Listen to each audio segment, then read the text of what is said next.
नमस्कार, स्वागत है आपका और मैं हूं आपके साथ शुभेंदु सिंह। कोरोना महामारी से अभी उबर भी नहीं पाए हैं कि डेंगू ने मध्य प्रदेश और छत्तीसगढ़ को अपनी चपेट में लेना शुरू कर दिया है। मध्य प्रदेश में कोरोना की दूसरी लहर के बाद डेंगू कहर बनकर के टूटा है। डेंगू के मरीजों की संख्या 900 से ज्यादा तक पहुंच चुकी है। वहीं मंदसौर, रतलाम के बाद जबलपुर, आगर, मालवा, भोपाल, छिंदवाड़ा, इंदौर और धार में अधिक मामले सामने आए हैं। एक्सपर्ट का यह दावा है कि पूर्व में कोरोना हुआ हो या फिर 1 से 2 साल पूर्व डेंगू से पीड़ित रहे हों तो उनके लिए सबसे अधिक खतरा इस वक्त नजर आता है और ऐसे लोगों में ऑर्गन फेल होने का खतरा सबसे ज्यादा बनता है। खासकर गर्भवती महिलाएं और बच्चे हाई रिस्क पर हैं। उधर गुना में एसएएफ लाइन में पदस्थ कांस्टेबल की पत्नी ने डेंगू की वजह से भोपाल में दम तोड़ दिया। हालांकि गुना जिले का स्वास्थ्य महकमा अब भी इससे अनजान बना हुआ है। वहीं बात करें छत्तीसगढ़ की तो राजधानी रायपुर की 15 से 20 कॉलोनियां डेंगू की चपेट में आ चुकी हैं। रामकुंड में डेंगू से 3 मौत होने के बाद स्वास्थ्य महकमा पूरी तरीके से उसमें हड़कंप बचा हुआ है। मौजूदा वक्त में रायपुर में 325 से ज्यादा मरीज डेंगू के प्रभावित हैं और आज इसी पर हम चर्चा करेंगे। डॉक्टर्स का एक खास पैनल हमारे साथ कार्यक्रम में जुड़ने जा रहा है, लेकिन उससे पहले रायपुर से हमारे सहयोगी अमित चौरसिया की एक ग्राउंड रिपोर्ट आप देखिए। छत्तीसगढ़ की राजधानी रायपुर में डेंगू ने अपने पैर पसार लिए हैं। अब लगभग 350 प्रकरण यहाँ पर कुल हो चुके हैं जो पॉजिटिव है। साथ ही कई लोग यहाँ पर अस्पताल में जिंदगी और मौत से जूझ रहे हैं। 3 मौतें होने के बाद भी स्वास्थ्य विभाग सजग नहीं हुआ है। वहीं गंदी बस्तियों की हम बात करें तो जिस तरीके से देख सकते हैं कि यहाँ पर हमें गंदी बस्ती में है जहाँ पर नालियों की साफ सफाई नगर निगम द्वारा नहीं की जा रही है। यहाँ पर कचरे के रूप में नालियां हैं और जिस तरीके से बहाव भी रुका हुआ है जिसके वजह से डेंगू का लार्वा पनपने की संभावना यहाँ पर जोर तरीके से है। यहाँ पर लगभग 15 से 20 कॉलोनियों में इस समय डेंगू ने अपने पैर पसारे हैं। देख सकते हैं आप किस तरीके से बस्ती है और इस बस्ती में छोटे छोटे जो मकान बने हुए हैं उसके सामने जो नालियाँ बह रही है वो नालियाँ यहाँ पर काफ़ी गंदी हैं। यहाँ लोग साफ़ सफाई का स्वयं भी ध्यान नहीं रख रहे हैं और यहाँ पर जो सफाई ना होने के कारण जो डेंगू का लार्वा पनप रहा है ये लोगों की ज़िंदगी से खेल रहा है। तो यहाँ पर अगर बात करें कि स्वास्थ्य विभाग कहता है कि हम साफ़ सफाई को स्वच्छता का ध्यान रखवा रहे हैं, पानी जो है जहाँ एकत्रित है हम उसको खाली करवा रहे हैं, मितानिन स्वास्थ्य कर्मचारियों द्वारा ये सारी व्यवस्था की जा रही है, लेकिन बावजूद इसके यहाँ पर अगर हम बात करें तो ऐसी कोई व्यवस्था यहाँ नज़र नहीं आ रही है। तो डेंगू के केस बीते 24 घंटे और लगातार यह संख्या बढ़ती जा रही है। ऐसा समय आने वाला है कि राजधानी में एक महामारी का रूप ले लेगा। कोरोना के बाद अगर कोई महामारी राजधानी में होगी तो वो डेंगू है। जरूरत है इस पर ध्यान देने की, स्वास्थ्य विभाग और नगर निगम अमले के सचेत होने की और लोगों के सचेत होने की, क्योंकि सावधानी ही बचाव है। कैमरामैन सोमदत्त साहू के साथ अमित चौरसिया, इंडिया न्यूज़। वहीं गुना एसएएफ लाइन में पदस्थ कांस्टेबल की पत्नी ने डेंगू की वजह से भोपाल में दम तोड़ दिया है। हालांकि गुना जिले का स्वास्थ्य महकमा अब भी इससे अनजान बना हुआ है। इस पूरे मामले पर गुना से हमारे सहयोगी ने गुना के सिविल सर्जन डॉक्टर हर्षवर्धन से बात की तो उन्होंने क्या कहा, जरा वो भी आपको सुनाते हैं। समय से कोरोना के दौर के बाद अब हालात सामान्य हुए हैं, लेकिन अब देखने में आ रहा है कि ओपीडी में वायरल और जुकाम के मरीजों की संख्या लगातार बढ़ती जा रही है। गुना की एक महिला की भोपाल के निजी अस्पताल में इलाज के दौरान मौत हो गई है। कारण बताया जा रहा है डेंगू। अब हम हमारे साथ में गुना सिविल सर्जन हर्षवर्धन जैन साहब हैं। हम इनसे जानना चाहेंगे कि गुना में क्या व्यवस्थाएं इलाज के लिए हैं और वो महिला जो एक्सपायर हुई है वो कब जिला अस्पताल में भर्ती हुई थी। Sir, Neetu Sen, wife of Dilip Sen, अपने कुछ बुखार, सर्दी, खांसी और सांस में समस्याओं के कारण 22/8 को जिला चिकित्सालय में भर्ती हुई थी। उसको डॉक्टर सुनील यादव द्वारा देखा गया था और 23/8 को दोपहर में उसको हायर सेंटर भोपाल के लिए रेफर कर दिया गया था। उस दौरान उसकी स्थिति सामान्यतः तो ठीक थी, लेकिन उसको प्लेटलेट काउंट कम आ रहे थे। उसके लंग्स में भी इन्फेक्शन था। यहाँ पर कोविड टेस्ट कराया गया था कोविड टेस्ट नेगेटिव था और उसको इसी स्थिति के साथ उसको भोपाल भेज दिया गया था और आज मुझे ये सूचना मिली है तो उसकी डेथ हो गई है। सर ओपीडी में प्रतिदिन लगभग कितने मरीज आ रहे हैं और क्या व्यवस्था हमारे द्वारा कितने डॉक्टर्सों की व्यवस्था की गई है? हमारी ओपीडी में प्रतिदिन लगभग 600 से 800 मरीज आते हैं, जिसमें वायरल फीवर या बुखार के ज़्यादा मरीज रहते हैं। जैसे पिछले दिनों या कल की बात करूँ, मेडिकल वार्ड में ही 70 मरीज भर्ती हुए थे और उसमें से भी 70-80% लोग सर्दी जुकाम बुखार वायरल फीवर के थे। हमारे यहाँ मेडिकल वार्ड में हमारे पास 3 चिकित्सक हैं, एक मेडिकल स्पेशलिस्ट है, 2 हमारे पीजीएमओ हैं जो मेडिसिन वाले हैं, जो वार्ड में भर्ती मरीजों का और ओपीडी के मरीजों का डेली प्रतिदिन इलाज कर रहे हैं और उपचार कर रहे हैं उनका। लोगों को किस तरह की सावधानियां रखना चाहिए ताकि वो वायरल से ग्रसित ना हो? हाँ, चूँकि बरसात का सीजन है और पिछले दिनों काफ़ी हेवी रेन्स हुई है, जिसके कारण वातावरण में काफ़ी नमी भी है और गंदगी भी फैली हुई है। इस समय वायरल इन्फेक्शन होने की ज़्यादा संभावना रहती है। लोगों को वायरल से बचाव रखने के लिए सावधानियाँ कुछ बरतनी पड़ेंगी। एक तो अपने आप को, चूँकि डेंगू जैसी बीमारी मच्छर से फैलती है, इसलिए उसे अपने आप को पूरी तौर से ढक के रखना पड़ेगा और मच्छर ना आए उसके सारे के सारे उपाय जो मच्छर से बचने, मच्छर पैदा ना हो, वो सारे उपाय उनको बरतना पड़ेंगे, जो कि अक्सर मलेरिया में मच्छरों का जैसा अपन रोकथाम करते हैं ठीक उसी तरीके से इनकी भी करना पड़ेगी। और चूँकि मौसम चेंज हो रहा है, बदलते मौसम में कुछ खान पान और कुछ इन सब चीज़ों की लोगों को ध्यान देना पड़ेगा। और चलिए अब इस पूरे मामले को लेकर के एक्सपर्ट्स का मानना क्या है वो हमने आपको सुनाया, लेकिन आज के खास मेहमान जो कि हमारे साथ कार्यक्रम में जुड़ चुके हैं, जरा सबसे पहले आपको उनसे मिलवा देते हैं। हमारे साथ चिकित्सक डॉक्टर अनिमेश चौधरी कार्यक्रम में जुड़ चुके हैं। अनिमेश जी बहुत स्वागत है। और साथ ही साथ डॉक्टर संजय मिश्रा भी हमारे साथ कार्यक्रम में जुड़ चुके हैं। डॉक्टर संजय बहुत स्वागत है आपका कार्यक्रम में। डॉक्टर अनिमेश, शुरुआत में आपसे ही कर रहा हूँ। मौजूदा वक्त में संक्रमण का खतरा है, कोरोना के को लेकर के अभी तक लोगों के मन से डर अभी बाहर नहीं निकला है। इस बीमारी से अभी भी हम जूझ रहे हैं, लेकिन उसके बाद अभी डेंगू का जो प्रकोप है वो भी सामने आ रहा है और लोगों के मन में डर इस बात को लेकर के है कि अभी कोरोना का खतरा कम नहीं हुआ, दूसरा अटैक जारी हो चुका है। डेंगू और कोविड में एक चीज है शुभेंदु जी की, दोनों ही वायरल डिसीज है। तो जब आप किसी डॉक्टर के पास जाते हैं सामान्य सिम्टम्स लेके कि जैसे आपको बुखार अचानक आना चालू हुआ जो 103-104 डिग्री तक जा रहा है, बहुत ज़्यादा हाथों में दर्द है, तो हम जब बोलते हैं कि आपको वायरल है तो वह वायरल कुछ भी हो सकता है, वो डेंगू भी हो सकता है, कोविड भी हो सकता है, इसके अलावा और भी बहुत सारे वायरल है जो हो सकते हैं। इसमें मैं जानकारी देना चाहूँगा कि डेंगू यूजुअली जो होता है 70 से 80% तक एसिम्प्टोमेटिक होता है, कोई खास दिक्कत नहीं करता। पर दिक्कत जब होती है तो होती है 20 से 30% पेशेंट में, जिसमें बहुत तेज बुखार आता है। डेंगू को हम बांटते हैं dengue without warning science, dengue with warning science and severe dengue. तो विदाउट वार्निंग साइंस में आपको जस्ट हो सकता है हल्की से हरारत आए और कुछ भी ना आए। वार्निंग साइंस में आपको तेज बुखार आ सकता है, आपका बीपी कम हो सकता है, खासकर आंखों के पीछे दर्द हो सकता है और कमोबस यही सब सिम्टम्स कोविड के साथ भी थे। तो इसलिए जो पैंडेमिक या एपिडेमिक फैला रहता है उसके हिसाब से हम आगे जांच करवाते हैं। जैसे डेंगू फैला है तो हम सभी मरीजों को डेंगू की जांच कराएंगे, जब कोविड फैला है हम सभी मरीजों को कोविड की जांच कराएंगे। हाँ, बचने के तरीके जो होते हैं वो थोड़े अलग हो जाते हैं। इसमें कोविड के समय आपको मास्क पहनना था जो अभी भी आपको पहनना है, और डेंगू के लिए स्पेसिफिकली आपको अपने घर के आसपास की साफ सफाई करना है, क्योंकि जो एडिस इजिप्टी जो एडिस मच्छर होते हैं यह खासकर घरों में साफ पानी जो आसपास इकट्ठा होते हैं, आपके कूलर में पानी इकट्ठा है, टायर के आसपास इकट्ठा है, गड्ढों में पानी इकट्ठा है, या फिर हम लेकिन हमें ये भी समझना होगा कि आज जब हम कोरोना से जूझ रहे हैं, इसके संक्रमण को महसूस कर रहे हैं, उसको झेल रहे हैं, तो वहीं दूसरी तरफ डेंगू का कहीं इस पर प्रभाव तो नहीं है। जो कोरोना संक्रमित मरीज हैं अगर वो कहीं डेंगू से प्रभावित हो जाते हैं तो डॉक्टर संजय मिश्रा इस दौरान कितना बड़ा खतरा इसको माना जा सकता है और क्या इसको लेकर के बचाव के उपाय हो सकते हैं?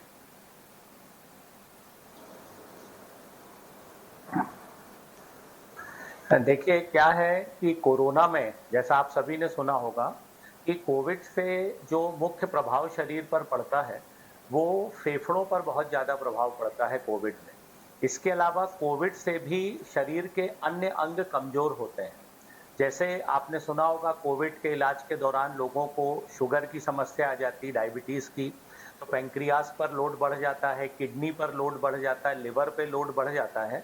अब यदि ऐसे व्यक्ति को कोविड के बाद डेंगू होगा तो निश्चित तौर पर देखिए जो डेंगू भी अभी आ रहा है उसके अलग अलग पिक्चर्स आ रहे हैं। डेंगू वाले मरीजों में अब एक समस्या ये भी देखी जा रही है कि उनके दाहिने फेफड़े के पास पानी भरने की एक समस्या आ रही है, प्लूरल इफ्यूजन जिसको हम लोग कहते हैं।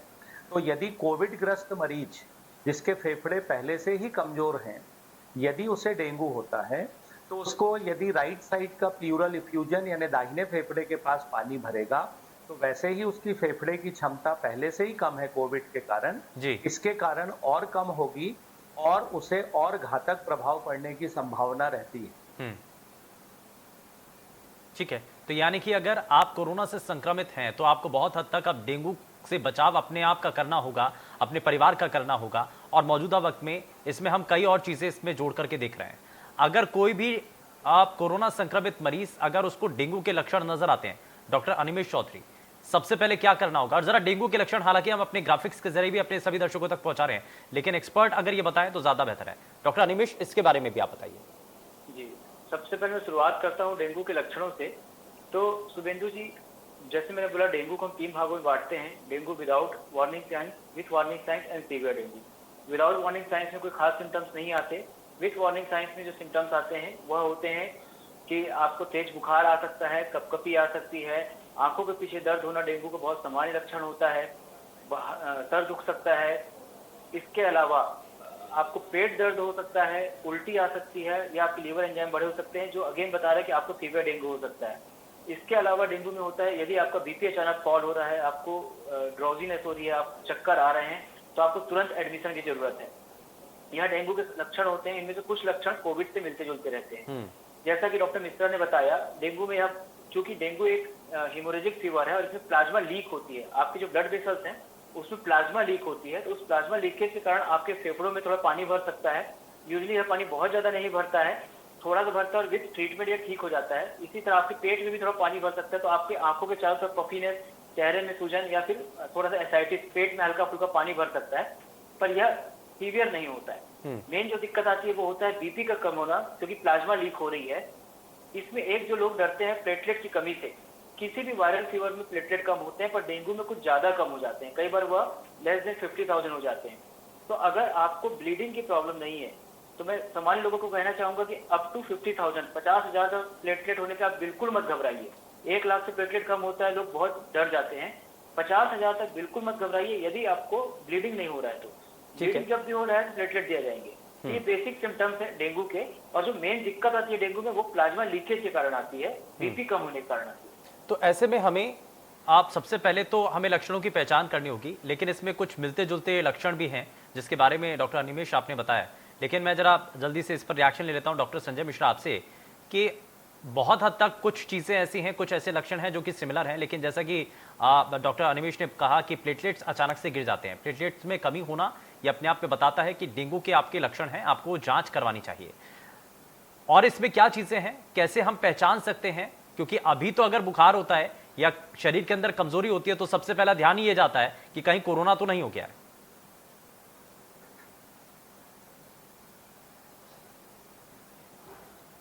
बिल्कुल, क्योंकि इसके लक्षण जैसा आप जानते हैं कोरोना के समय से ही सब लोगों के दिमाग में है कि जैसे कोरोना में बुखार आता है और इसके अलावा सर्दी खांसी होती है। तो बुखार एक ऐसा लक्षण है जो दोनों में बिल्कुल कॉमन है। डेंगू में जो बुखार है वो काफी तेज बुखार आता है, और आपने जैसे कोरोना में सुना था कि वायरस अपने प्रकार को बदलता है और उसके लक्षण भी थोड़े बहुत बदलते हैं। डेंगू में भी डॉक्टर अनिमेष ने ठीक बताया आपको कि डेंगू में भी अब ऐसे कुछ नए लक्षण मिल रहे हैं जो जनरली डेंगू में पहले नहीं मिलते थे, जैसे पेट दर्द है, उल्टी होना है, इसके अलावा किडनी पर उसका प्रभाव होना है। तो ये जो लक्षण अब आ रहे हैं, दस्त लग रहे हैं व्यक्ति को, तो डेंगू में जो लक्षण, कुछ परिवर्तित लक्षण भी अब डॉक्टर्स को देखने मिल रहे हैं। और डेंगू के देखिए परीक्षण बड़ा सिंपल है कि डेंगू के लिए ब्लड टेस्ट होता है। ब्लड टेस्ट के द्वारा हम निश्चित तौर पर पता कर सकते हैं कि ये डेंगू है। IgM, IgG एंटीबॉडी का टेस्ट ब्लड से होता है। एक NS1 का नॉन स्ट्रक्चरल प्रोटीन का एक टेस्ट जो ब्लड से ही होता है। तो रक्त का परीक्षण कर हम कंफर्म कर सकते हैं कि ये डेंगू ही है। इसके अलावा जो कंप्लीट ब्लड काउंट होता है, जैसा डॉक्टर अनिमेष ने बताया कि CBC में प्लेटलेट की संख्या घटना शुरू हो जाती है और बड़ी तेजी से घटती है, और इसलिए जैसा प्लाज्मा की यूजिंग होती है फेफड़ों के पास, जिससे उसका ब्लड प्रेशर इतना कम हो जाता है कि अचानक भी व्यक्ति की मृत्यु हो सकती है इसमें। इसलिए सबसे जरूरी है कि उसे समय पर हम चिकित्सक के पास ले जाएं, अस्पताल में भर्ती करें और चिकित्सक के मार्गदर्शन में ही उसका लगातार इलाज कराना ही सर्वोत्तम होता है। ठीक है, इसके अपने लक्षण तो बता दिए अपने सभी दर्शकों को, लेकिन इसके उपाय क्या हों, कैसे हम इससे बचाव कर सकते हैं, वो सभी चीज़ें भी हमें बतानी है अपने दर्शकों को। लेकिन उससे पहले मैं ज़रा एक सवाल अनिमेष चौधरी आपसे ये करना चाह रहा हूँ कि हमने देखा कि बहुत तेज़ी के साथ अब ये डेंगू के मामले सामने आ रहे हैं। मध्य प्रदेश के अंदर 900 से ज़्यादा मामले हैं, छत्तीसगढ़ में 300 का ये आंकड़ा पार कर चुका है। अब ऐसे में हमारा ध्यान और पूरा फोकस क्या हमें कोरोना से लड़ने को लेकर के लगा हुआ है, इसीलिए हम बाकी की जो बीमारियां हैं, डेंगू जैसी घातक बीमारियां हैं, इन पर ध्यान नहीं दे रहे हैं? ये भी एक कारण है क्या? मेरा शुभेंदु जी, मैं इसमें यह कहना चाहूंगा, चाहे कोविड है चाहे डेंगू हो, कोविड एकदम नई बीमारी थी, पर डेंगू एक पुरानी बीमारी है जिसके बारे में हम लगभग सब कुछ जानते हैं, और लोगों को यह बात जानना चाहिए कि दोनों बीमारियां जो है उनसे हम बच सकते हैं। खासकर डेंगू जैसी बीमारियां, आपको सिर्फ साफ सफाई रखनी है, आपको सिर्फ मच्छरों से बचना है। और दूसरी बात मैं यह कहना चाहूंगा कि डेंगू का इलाज बहुत सिंपल है। यदि बस डायग्नोसिस यदि आप बना लेते हैं तो इलाज बहुत सिंपल है। आपको अधिकतर केसेस में सिर्फ सलाइन लगाना है, पानी चढ़ाना है। प्लेटलेट बहुत रेयर केसेस में चढ़ता है। तो शुरुआती अवस्था में यदि आपकी डायग्नोसिस बन जाती है और शुरुआती अवस्था में आपको सलाइन या पानी की बोतल चढ़ाने चालू हो जाता है, तो आपके बिगड़ने की संभावना बहुत कम हो जाती है। तो यह दो चीज आसानी से उपलब्ध है। कोविड में हमारे पास दवाइयां उपलब्ध नहीं थी, पर डेंगू के लिए हमारे पास दवाइयां उपलब्ध है, क्योंकि दवाइयां हर घर में, हर छोटे छोटे वार्ड्स में भी आपको मिल जाएगी, क्योंकि आपको सलाइन की बोतल बहुत इजीली मिल जाती है। कोविड से एक फायदा ये हुआ कि अभी जब फीवर आ रहा है तो लोग बहुत तेजी से बहुत जल्दी डॉक्टर्स के पास जा रहे हैं। पहले लोग क्या करते थे, दवाई दुकान से अपना पैरासीटामोल या कुछ लेके खा लिए, 4 दिन 5 दिन 6 दिन में जब आराम नहीं आया और तब तक उनके प्लेटलेट कम हो जाते थे, बीपी कम हो जाता था, हीमोग्लोबिन कम हो जाता था, तब वो डॉक्टर्स के पास पहुंचते थे, डेंगू डायग्नोसिस बनती थी, पर वो सीवियर स्टेज में जा चुके थे। अभी क्या हो रहा है कि लोग जल्दी आ रहे हैं, जल्दी डायग्नोसिस बन रही है, तो सीवियर स्टेज में लोग नहीं जा रहे हैं। एक चीज मैं और जोड़ना चाहूंगा, या जैसे कि डॉक्टर मिश्रा ने बताया कि डायग्नोसिस हम करते हैं आईजीजी, आईजीएम और NS1 से। कई जगह लोग सिर्फ आईजीजी और आईजीएम करते हैं, NS1 नहीं करते हैं। शुरुआती स्टेज में NS1 ही पॉजिटिव आता है और बाद के स्टेज में ही आईजीजी आईजीएम पॉजिटिव आता है, और कई बार NS1 भी तुरंत पॉजिटिव नहीं आ पाता। तो यदि आपको तेज फीवर है, डॉक्टर आपको पहला डेंगू आपको नेगेटिव आया है, दोबारा भी कह रहे हैं कि आप डेंगू टेस्ट करवा लीजिए, तो आप करवाइए 3 या 4 दिन बाद। ट्रीटमेंट बहुत सिंपल है। बेसिकली ट्रीटमेंट आपका जो होता है बुखार की टेबलेट और सलाइन, जो आपको आराम है। तो इसमें करना कुछ बहुत ज्यादा नहीं है, डायग्नोसिस जितनी जल्दी होगी उतना फायदा होगा। ठीक है, तो ये कुछ चीज़ें हैं, इनका हमें ध्यान भी रखना होगा। लेकिन डॉक्टर संजय मिश्रा, हम ज़रा ये भी समझ रहे हैं कि लक्षण हम जान चुके हैं, हम अंतर समझना सीख चुके हैं कि कैसे हमें कोरोना संक्रमण और डेंगू के लक्षणों में पहचान करनी है, और इन पहचान के ज़रिए हम ये सबसे पहले हमें जांच करानी होगी। ब्लड टेस्ट आपने बताया कि इसकी एक प्रक्रिया का शुरुआत का हिस्सा है, लेकिन जब ये साफ हो जाता है कि डेंगू है तो उसका ट्रीटमेंट क्या होना चाहिए, और उस वक्त हमें किन किन बातों का ध्यान रखना चाहिए?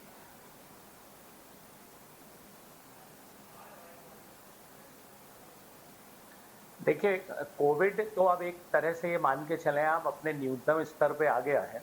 और मैं आपसे ये बता दूं कि ये सीजन जो है, डेंगू पहले से ही हमारी प्राथमिकता में रहा है, क्योंकि जब गर्मी समाप्त होती है और बारिश शुरू होती है, और पूरे बारिश के दौरान ये डेंगू का कहर या डेंगू नामक बीमारी हर साल पिछले 4 साल से मैं देख रहा हूँ।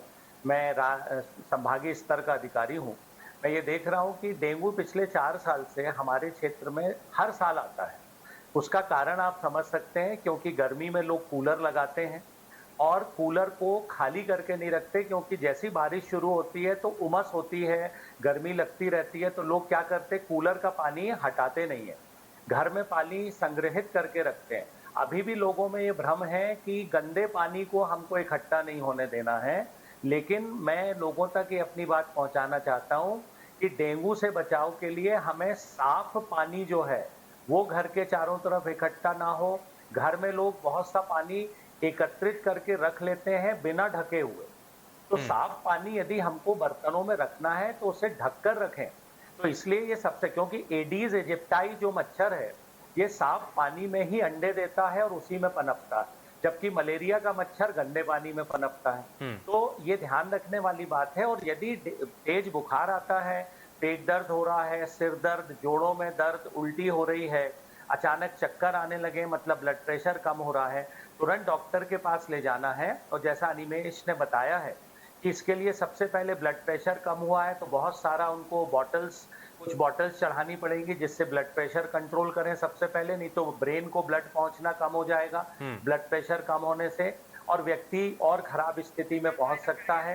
डेंगू से संबंधित जो इलाज है प्लेटलेट कम हो जाती हैं। जी, निश्चित तौर पे घबराने वाली बात नहीं होना चाहिए। हाँ। प्लेटलेट इलाज कम हो है, रही इलाज हैं। संभव भी हमारे है, चिकित्सक घबराने की बंधु भी बिल्कुल इस भी बात जरूरत का नहीं है। ध्यान और रखें हमारी कि जो कोशिश भी यही है WHO कि हम अपने सभी दर्शकों तक जो महत्वपूर्ण जानकारियां हैं, डेंगू से बचाव के जो रास्ते हैं, वो हम पहुंचा सके। बहुत शुक्रिया सर, आप दोनों ही खास मेहमान हमारे साथ कार्यक्रम में जुड़े, आपने अपना कीमती समय दिया है और हमारी कोशिश यही है कि हमारे जितने भी दर्शक हैं वो डेंगू के इस प्रभाव से बचे रहें। पेशकश में फिलहाल के लिए बस इतना ही। नमस्कार।